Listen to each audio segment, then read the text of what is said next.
So sa hindi pa po nakakaalam dyan kung paano magbayad ng ating utang or loan dito kay Paymaya, no?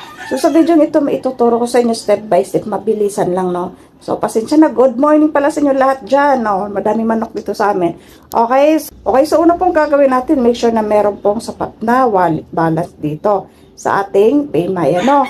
Tapos, punta tayo dito sa may loans. Ayan, click natin ang loan, kung meron tayong Maya loan, no? Click natin yan.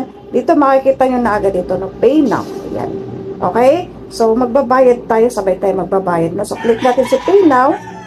Pasensya na po sa ingay. Madami pong manok sa kapitbahay. Okay? So, Rickmar, dito. Punta kayo dito. Joke lang. Okay, so dito, makikita nyo na agad dito, no? Kung magkano babayaran. Tapos, continue lang. So, ganun lang po kadali, no? Kung paano tayo magbayad ng ating Paymaya loan dito. Okay? So, pay now tayo. Tapos, yung mga iba dyan na hindi pa po marunong magbayad ng Maya Credit or kaya nagtataka kung paano pag late ako magbayad. Pas, magkano pong aking babayaran na penalty. Yan. So, nakabayad na tayo, no? So, close na natin yan. Okay? So, dito tayo sa Maya Credit. Papakita ko sa inyo yung mga penalty natin. Penalty ko nung na-late ako. Ayan. Papakita ko sa inyo yung breakdown, no? Aking penalty. Ayan. So, araw-araw may penalty siya. Sa akin ay 9,000 yung inutang. Na-late ako siguro namang more than 15 days. Na-late ako. Araw-araw mag-chat-chat yan. Natawag. Araw-araw nagte-text.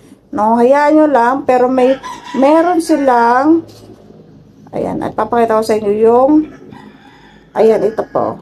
Araw-araw meron siyang 15, mahigit na penalty.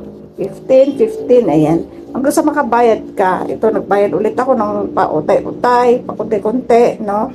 Tapos, nabawasan, naging 13.77 na lang ang araw-araw na penalty ko. Okay? So, ganun lang po, no? So, paano magbayad ng ating utang or loan dito? Maya loan, Maya credit dito, no?